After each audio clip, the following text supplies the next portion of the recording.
Assalamualaikum warahmatullahi wabarakatuh. Kami dari kelompok 2 yang beranggotakan saya Vita Nur Aziza, Saya Fitria Nurlaili. Dan saya Hania Filia. Di sini kami akan menjelaskan tentang pemikiran ekonomi dari Al-Maghrizi. Pertama, saya akan menjelaskan biografi tokoh Al-Maghrizi. Beliau bernama lengkap Taqiyuddin Abu Al-Abbas Ahmad bin Ali bin Abdul Qadir Al-Huzaini. Beliau lahir di Kairo pada tahun 766 Hijriah atau 1365 Masehi. Beliau wafat pada tahun 786 Hijriah atau 1384 Masehi. Al-Maghrizi merupakan sosok yang sangat mencintai ilmu.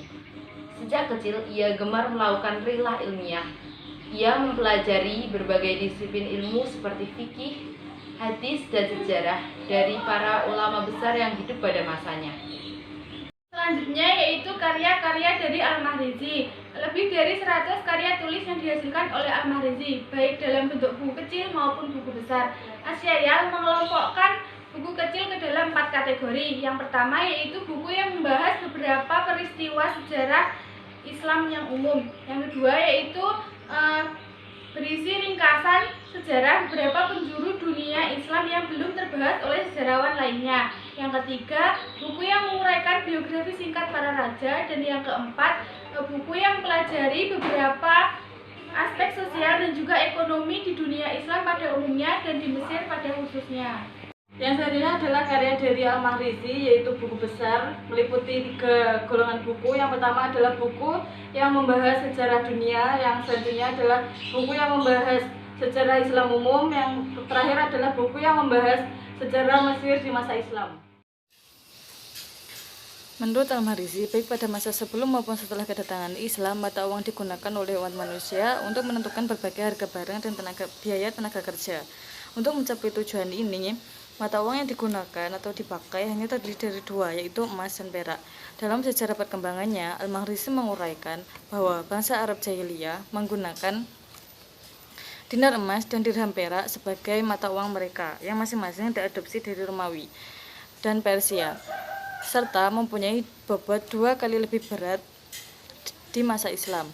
Setelah Islam datang, Rasulullah SAW menetapkan berbagai praktik muamalah yang menggunakan kedua mata uang tersebut, bahkan mengkaitkannya dengan hukum zakat harta. Penggunaan kedua mata uang ini terus berlanjut tanpa perubahan sedikit pun hingga tahun 18 Hijriah ketika Khalifah Umar Ibnu Khattab menambahkan lafaz-lafaz Islam pada kedua mata uang tersebut. Materi selanjutnya adalah implikasi penciptaan mata uang yang buruk. Al-Maghrizi menyatakan bahwa penciptaan mata uang dengan kualitas yang buruk akan melenyapkan mata uang yang berkualitas baik. Karena di sini masyarakat cenderung menggunakan mata uang yang buruk untuk peredaran, dan mata uang yang baik atau berkualitas baik cenderung disimpan menjadi perhiasan. Al-Maghrizi menyatakan bahwa penciptaan mata uang buruk dengan kualitas buruk akan melenyapkan mata uang yang berkualitas baik. Hal ini terlihat jelas ketika ia menguraikan situasi moneter pada tahun 569 Hijriah. Pada masa pemerintahan Sultan Salahuddin Al-Ayyubi ini, mata uang yang dicetak mempunyai kualitas yang sangat rendah dibandingkan dengan mata uang yang telah ada di peredaran.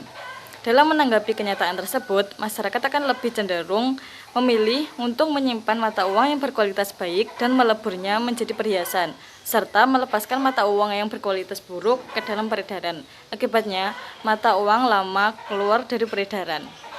Menurut Al-Maghrizi, hal tersebut juga tidak terlepas dari pengaruh pergantian penguasaan dan dinasti yang masing-masing menerapkan kebijakan yang berbeda dalam pencetakan bentuk serta nilai dinar dan dirham.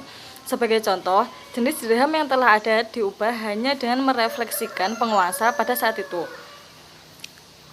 Dalam kasus yang lain, terdapat beberapa perubahan tambahan pada komposisi logam yang membentuk dinar dan dirham.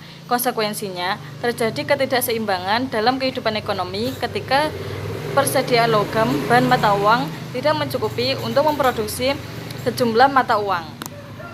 Menurut Al-Mahrisi, penciptaan mata uang harus disertai dengan perhatian yang lebih besar dari pemerintah untuk menggunakan mata uang tersebut dalam bisnis selanjutnya. Pengabaian terhadap hal ini sehingga terjadi peningkatan yang tidak seimbang dalam pencetakan uang dengan aktivitas produksi dapat menyebabkan daya beli real uang mengalami penurunan. Dalam hal demikian, Al-Mahrisi memperingatkan para pedagang agar tidak terpukau dengan peningkatan laba nominal mereka. Menurutnya, mereka akan menyadari hal tersebut ketika membelanjakan sejumlah uang yang lebih besar untuk berbagai macam pengeluarannya. Dengan kata lain, seorang pedagang dapat terlihat memperoleh keuntungan yang lebih besar sebagai seorang produsen. Namun, sebagai seorang konsumen, ia akan menyadari bahwa dirinya tidak memperoleh keuntungan sama sekali. Dari inflasi, Al-Mahrisi mengemukakan bahwa inflasi terjadi karena fenomena alam yang menimpa masyarakat yang ada di dunia dari dulu hingga sekarang. Menurutnya, inflasi terjadi ketika harga-harga secara umum mengalami kenaikan dan berlangsung secara terus-menerus. Beliau mengklasifikasikan inflasi berdasarkan penyebabnya ke dalam dua hal. Yang pertama yaitu inflasi alamiah. Inflasi alamiah disebabkan oleh berbagai faktor alam yang tidak bisa dihindari oleh manusia. Menurut Al-Mahrisi, ketika suatu bencana alam terjadi, berbagai bahan makanan dan juga hasil bumi lainnya akan mengalami gagal panen, sehingga persediaan barang-barang tersebut mengalami penurunan secara drastis dan juga kelangkaan. Inflasi karena kesalahan manusia. Selain faktor alam, Al-Mahrisi mengemukakan bahwa inflasi dapat terjadi karena kesalahan manusia. Ia mengklasifikasikan 3 hal yang menyebabkan inflasi. Yang pertama yaitu korupsi dan juga administrasi yang buruk.